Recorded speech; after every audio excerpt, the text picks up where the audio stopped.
Welcome back, and now to campaign 2024. And despite frigid temperatures, tensions were red hot in Iowa last night. Nikki Haley and Ron DeSantis clashing on the CNN stage, relentlessly attacking each other. I've said it again, Ron, so stop lying. And then she said she never said it. Of course, you're lying. It doesn't change the fact that Ron's lying because Ron's losing. I thought he lied a lot. Man, Nikki Haley gives him a run for his money. And they also took aim at frontrunner Donald Trump, who once again skipped the debate. I think what happened on January 6th was a terrible day, and I think President Trump will have to answer for it. He sat in the White House and tweeted law and order, but he did nothing to ensure law and order. As your president, I will never let our cities burn. Let's discuss the night's biggest moments with Michael Smerconish, host of CNN's Smerconish. He also has a show on SiriusXM Radio. Michael, good morning. So good to have you today. Hi, Rahel. Hi. So what do you think? What do you think of last night's debate? Will it change a single Iowa vote?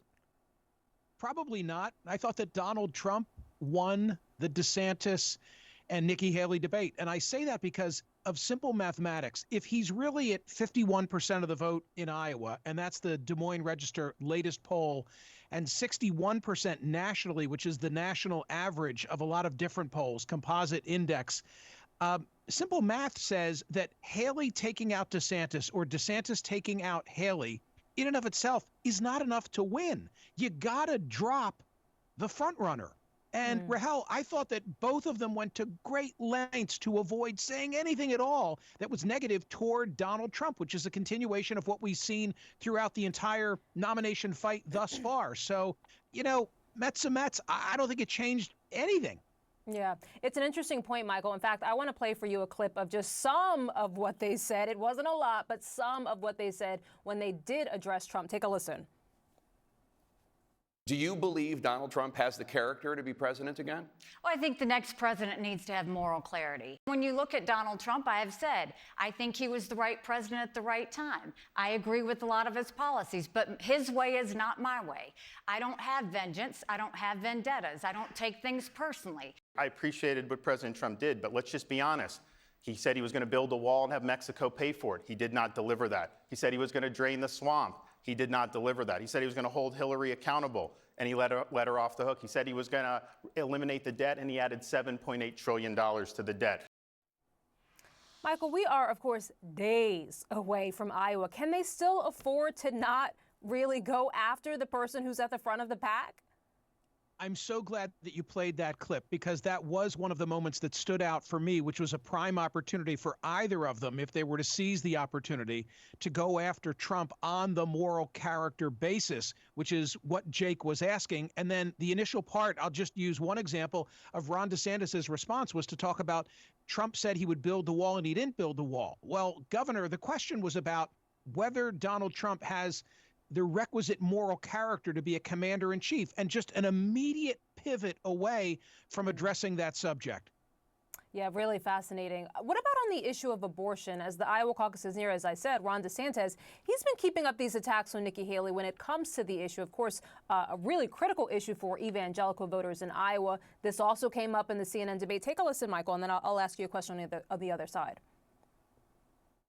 When she says things like pro-lifers need to stop talking about throwing women in jail, that's a trope. No one I've ever met thinks that that's something that's appropriate.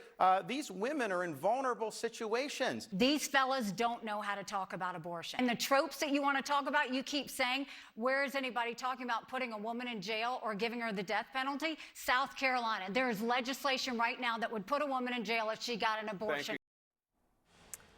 Michael, I'm curious what you thought of that exchange. I mean, is Nikki Haley vulnerable at all, at least in Iowa? And is this an example of her sort of just looking ahead to the general election? It might be. And I think that one of the themes that has developed as the nomination fight has progressed is that DeSantis is portrayed as the more conservative of the two candidates, to your point, to appeal to that GOP base. And I think that Nikki Haley has made an effort, especially on abortion, to be more nuanced, which is probably a better strategy for a general election than it is to run in Republican caucuses and primaries. And may I also add that relative to last night, I thought what was significant about abortion is that in his town hall on a different network, Donald Trump was asked about abortion by a self-identified pro-life voter. And while he took, quote unquote, credit for appointing 3 conservative justices who overturned Roe versus Wade, he tried to then pivot a little bit and draw a distinction between himself and, say, 6-week bans. In other words, I don't think that Trump wants to full on own, with an eye toward the general election, the role that he played in the overturning of Roe versus Wade. So everybody's kind of dancing around here, maybe with the exception of DeSantis. Yeah, I thought that was really interesting, too. Let's actually turn to that Trump town hall on a different network. He seems to be predicting how his lead in the polls will play out in New Hampshire. I thought this was really interesting. Take a listen, Michael. But New Hampshire is interesting. It's a great place, a great state, unbelievable people. But they allow independents and Democrats to vote in the Republican primary. You say, what's that all about? So it's a little bit false in that regard. But even with that, I think we'll win substantially. What do you read into that? Is he trying to manage expectations? Do you think that his camp is genuinely concerned about New Hampshire, with obviously Nikki Haley seeming to do a lot better there as of late?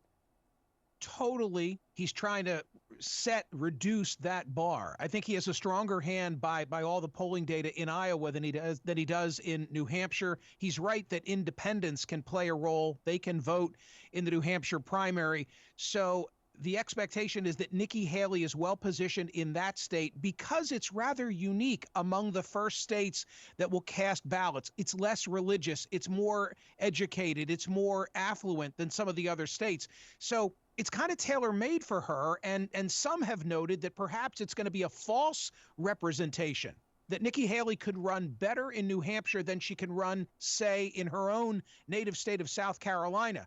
So Trump expects to win on Monday. Then we go an additional week till the 23rd when we get back to New Hampshire. But, Rahel, I think that the momentum can shift. I think that no matter what the New Hampshire numbers or the South Carolina numbers might be, a lot will be determined based on what happens next Monday in Iowa. Because while you and I and the hardcore cable viewers are paying close attention, I think a lot of the country has yet to really tune into the race. So Donald Trump's a prohibitive favorite, but still, anything can happen. Yeah, I think it's interesting. On your show last week, I think a pollster said, and forgive me if I'm repeating this, but essentially said that it's still up for grabs, which, sometimes if you're really sort of in the thick of it, it feels like everything's sort of already done. But as the pollster told you, it's still up for grabs. Let me ask, let's turn back to New Hampshire before I let you go, Michael. Christie obviously spent a lot of time in New Hampshire. He announced yesterday that he is suspending his campaign, but he also had this hot mic moment.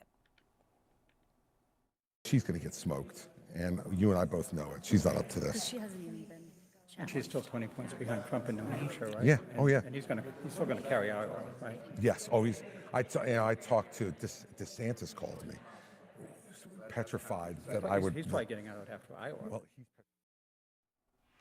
So, we should say that those are sort of partial clips. We don't know the full context. Obviously, what was DeSantis truly petrified about? Really a lot of questions. But these comments from Christie that Nikki Haley is going to get smoked. One, reaction to that. And two, your thoughts about him suspending his campaign now, the timing of this. Rahel, there were reports that he was going to drop out. So I was dialed into YouTube waiting for his town hall to begin. There was no video on the screen. And several minutes ticked off the clock. He was running late for the town hall. And then inexplicably came that audio. I didn't know what to make of it. I thought maybe it's the Onion. Am I really listening to something that is being said in real time? And while the she's going to get smoked part of the statement is getting a lot of attention, I think more problematic for Nikki Haley is when he says she's not up to it. She was hoping that Christie would get out and would endorse her, because the latest polls from CNN show that Christie's got about 12% of the vote in New Hampshire. And if, in fact, she trails Trump by 7, that Christie vote arguably could be enough to make her neck and neck with Donald Trump. What do those Christie voters do now? I don't know. That's the biggest question going into New Hampshire. It may not work in her favor as much. You're absolutely right. If you have your guy essentially saying, I don't think she's up to it, if you were going to throw your weight behind Nikki Haley, now you're sort of like, I don't know, what do I do with this?